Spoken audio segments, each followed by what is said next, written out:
So this is the directorial debut from Celine Song, who's a playwright. This premiered at Sundance last January, and we've heard tons of buzz about this. So much that this is one of the films, one of the year's great films. A lot of Oscar buzz about it, and recently Guillermo del Toro came out and said this is the best directorial debut in the last 20 years, meaning first film from a new director. Um, and so we just had to check it out, see what it's all about. Little bit of hype to go along with it. So let me tell you what it's all about. It is a kind of Korean American drama where we meet two young friends, Nora and Hae Sung. We meet them in Korea, in Seoul, in the year 2000. They are childhood friends at the age of 12. They have a big crush on each other. And they know it. They kind of have a little play date with each other and their parents as chaperones, and it's really fun. But Nora will very soon be immigrating to Canada and then the U.S. Imminently, and so they have this budding romance, and then immediately she leaves the country. They reconnect later in life, first 12 years later, and then again 12 years later after that in their 30s, at which point Hae Sung comes to visit the girl he hasn't seen in 24 years, who at this point, and there's a lot given away in the trailer, but it's also part of the premise of at this point she is grown up, she's an adult, she's married, and it's about like these relationships you have at different points in life. It's a very beautifully well shot movie. I see where all the buzz is about it, because it feels like a classic movie. I recently watched Breakfast at Tiffany's and Roman Holiday, and the city is so much a part of those movies, and that's the feel we get here. It's shot on location in New York. You have all the famous sites, but it really uses them as part of the film. Zach, what'd you think?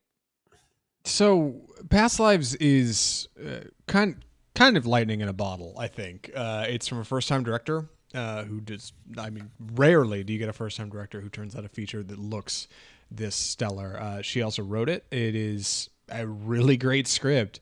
Past Lives is a movie about insecurity, which is weird. At least I think. It's about a few other things than that, right? Relationships and romance and loss and longing, and I totally get that. But ultimately, like, everybody in Past Lives is written so brutally honest. Nobody lies.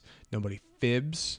Nobody like holds back their opinion because of what somebody else says. When one character asks another how they feel, they just explain it. They just say, "Hey, here's how I feel. Here's how I am." When Nora's husband Arthur says, "Hey, is this guy attractive to you?" Like, and she's like, "Yeah." Not really, but like, yeah, I think he's an attractive person, It's uncomfortable. Like, it's uncomfortable for us to watch. It's uncomfortable for Arthur to feel.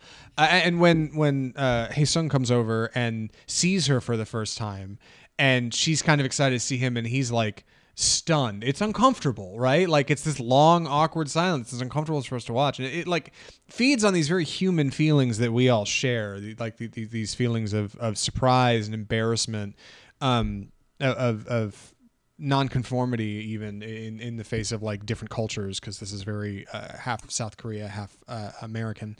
Like, that stuff is really humble and really sincere and really intimate, and like it works all the better in a film that is subversive and takes an angle you wouldn't expect with a story that you've heard before, namely in explaining it to you. There's a scene, Nora and Arthur are both writers, and there's a scene where Arthur explains to Nora, he's like, in any other, if somebody else was writing this story that we're in, like, I'd be the bad guy, right? Like, I'm not the husband who's been here the whole time that you hate, and this guy comes along and sweeps you off your feet like Prince Charming. He's like, I'd be the villain of this story. And it's so charming to have a film that comments on that trope, that idea, but also like manages to build something really profound by going a different direction from what would otherwise be a really generic romance. Like, really sharp, really great first time work. Excited to talk about it. Andy, where do we jump in?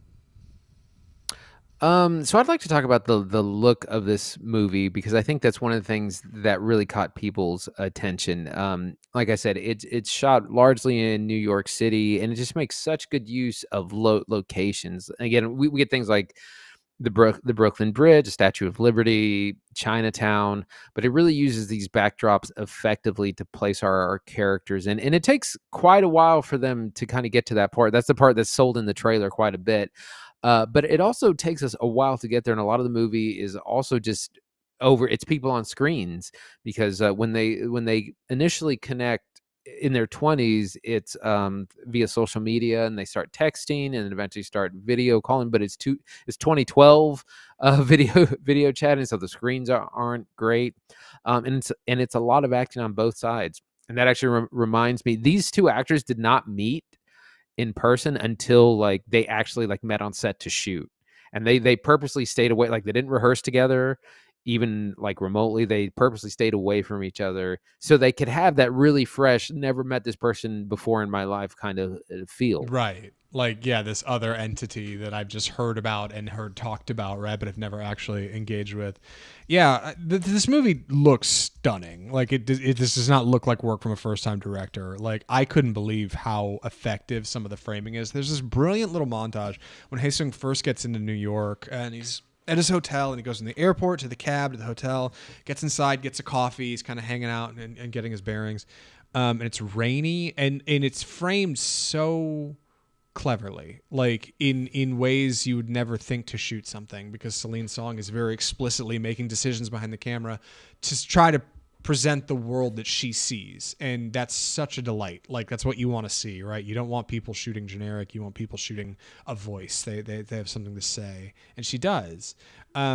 There's shots of this film that start as a landscape.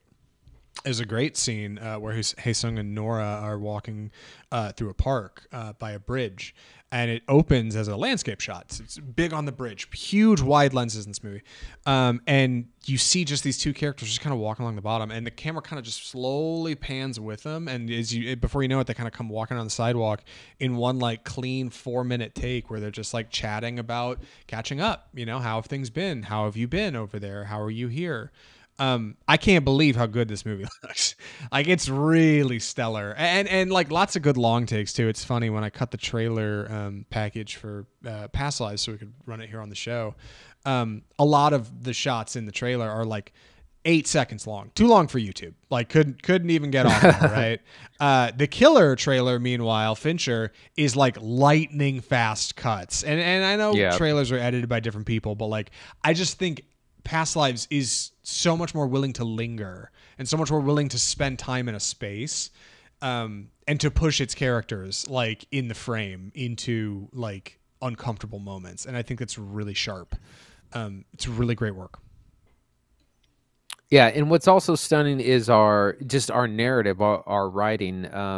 There's this concept of Inyun that's mentioned in the film, and it's kind of like Providence, and it's talks about a certain kind of connection that people have. And the reason it's called Past Lives is they discuss, who were we to each other in past lives, that we end up together now. And there's also the idea that maybe we will end up together in a different life, and this is one of our, like, we're now living one of our what will be a past life, and they have this really strong connection.